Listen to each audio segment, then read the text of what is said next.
Hello बच्चों, let's see this question. The question says in the following circuit if V A minus V B equal to 4 volt then the value of resistance X in ohm will be. Question में एक circuit given है, ए और B point के बीच का potential difference 4 volt है. हमें ये unknown resistance x का वैल्यू फाइंड करना है. की concept of the question is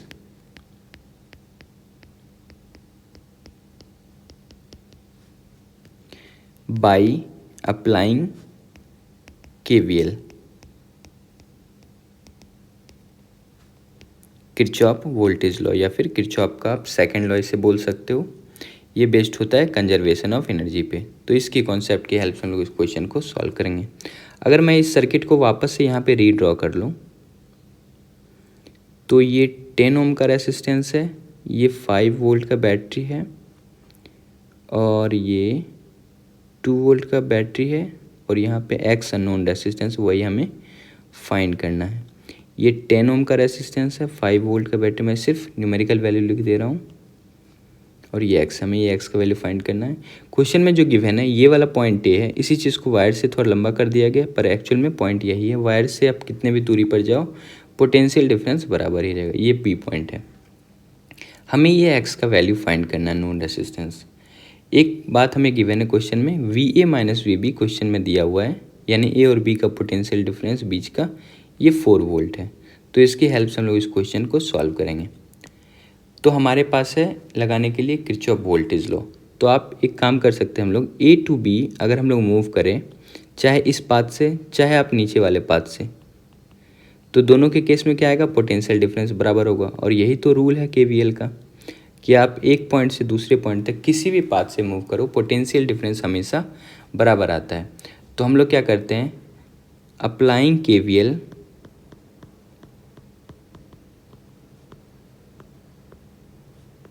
in between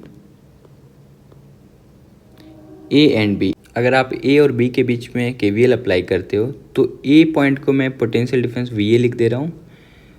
ए से हम लोग इधर मूव कर रहे हैं, उसके बाद यहाँ पे आ रहा है 10. और एक काम करते हैं, जंक्शन के लिए हम लोग मान लेते हैं यहाँ पे करंट आई मान लेते हैं. ये हम लोग देख लेंगे करंट का वैल्यू क्या आता है. अगर माइनस आएगा तो हम लोग ऐसा मान लें कि डायरेक्शन इसका उल्टा है. तो ये वी ए और करंट के डायरेक्शन में पोटेंशियल क्या होता है, डिक्रीज होता है. तो आप यहाँ से तो -10 आई. उसके बाद हम लोग यहाँ बैटरी के पास पहुँच गए. बैटरी 5 वोल्ट है बैटरी और ये हम लोग प्लस से माइनस जा रहे हैं. तो आप यहाँ लिख सकते हो -5 इज इक्वल टू कहाँ पहुँच गए, पॉइंट बी पे, तो वी बी. तो यहाँ से V A minus V B, ये दोनों को उधर ले जाओगे तो ये 10i + 5 हो जाएगा ये. और क्वेश्चन में V A minus V B का वैल्यू ही 4 वोल्ट दिया हुआ है. तो एक्चुअल में इसके जगह पे आप 4 वोल्ट पुट कर सकते हो. तो यहाँ पे अगर आप पुट करो 4 इक्वल टू 10i + 5, तो यहाँ से आप देखोगे 10i इज इक्वल टू 4 - 5 आ जाएगा.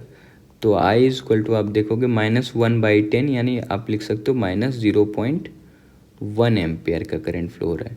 माइनस साइन इसीलिए आया कि हमने जो डायरेक्शन माना था उसका आपको उल्टा लेना है, यानी एक्चुअल में करंट इस डायरेक्शन में फ्लो हो रहा होगा और इसका वैल्यू 0.1 एम्पेयर है.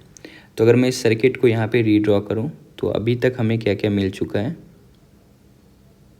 ये 10 ओम का रेसिस्टेंस है, 5 वोल्ट का बैटरी है, 2 वोल्ट का बैटरी है और ये एक्स वाला नॉन रेसिस्टेंस, ये एक्स है. ये 2 वोल्ट का बैटरी है, 5 वोल्ट का बैटरी है और यहाँ पे 10 ओम का रेसिस्टेंस है. ये पॉइंट ए है और ये पॉइंट बी है. अभी तक हमें ये मिला है कि करंट हमने ऊपर माना था, माइनस साइन है, इसका मतलब एक्चुअल डायरेक्शन यही है. केवीएल का यही फ़ायदा है कि आप अपने मन से लूप में किसी भी डायरेक्शन में करंट मान सकते हो. अगर निगेटिव आया तो आप समझ जाना हमारा लिया हुआ डायरेक्शन को रिवर्स कर लेना है बस. अभी तक हमें 0.1, तो आप देखोगे ये सारा पार्ट सर्किट का सीरीज़ में, यानी इस सर्किट के हर एक पार्ट में 0.1 एम्पेयर ही करंट फ्लो हो रहा होगा, 0.1 एम्पेयर. अब हम लोग क्या कर लेते हैं, इस पूरे लूप में एक बार केवीएल अप्लाई कर लेते हैं.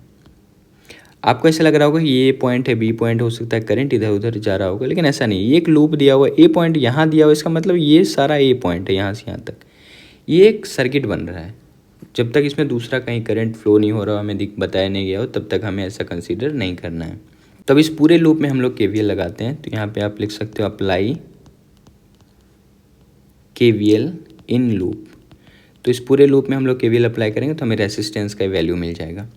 तो अगर हम लोग ए से स्टार्ट करें तो ए को मैं लिख रहा हूँ V A, anti clockwise move कर रहे हैं। तो इसके बाद हम लोग यहाँ गए, यहाँ पे आया है 2 वोल्ट और ये प्लस से माइनस जा रहे हैं तो आप लिखोगे -2। फिर ये रेसिस्टेंस है, रेसिस्टेंस में करंट का डायरेक्शन में तो आप -0.1 इंटू एक्स लिख सकते हो।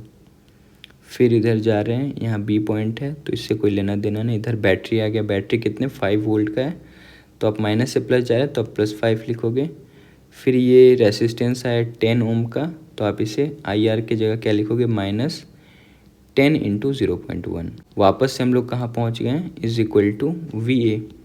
तो आप देखोगे ये दोनों तो सेम पॉइंट है, ये दोनों कैंसिल आउट हो गया। इसे आप सिंप्लीफाई करके क्या लिख सकते हो, ये -2, ये -0.1x, ये x हो जाएगा, ये मल्टीप्लाई नहीं है, ये x है, आप समझ जाना।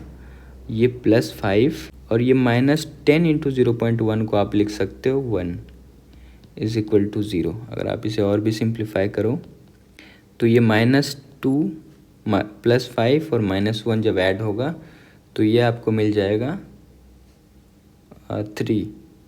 2 मिल जाएगा। -2 -1 -3 हो गया और +5 इक्वल टू 2 हो जाएगा। इक्वल टू 0.1x को राइट साइड ले गए तो ये +0.1x हो जाएगा। तो यहाँ से अगर आप x का वैल्यू, x अननोन रेसिस्टेंस का वैल्यू फाइंड करो तो ये हो जाएगा 2 डिवाइडेड बाई 0.1। अगर आप इसको सॉल्व करो तो 10 ऊपर चला जाएगा, ये हो जाएगा 20 ओम। सो द अननोन रेसिस्टेंस का जो वैल्यू वो 20 ओम हो जाएगा। सो करेक्ट ऑप्शन है option number 4। Hope you understood it well. Best of luck.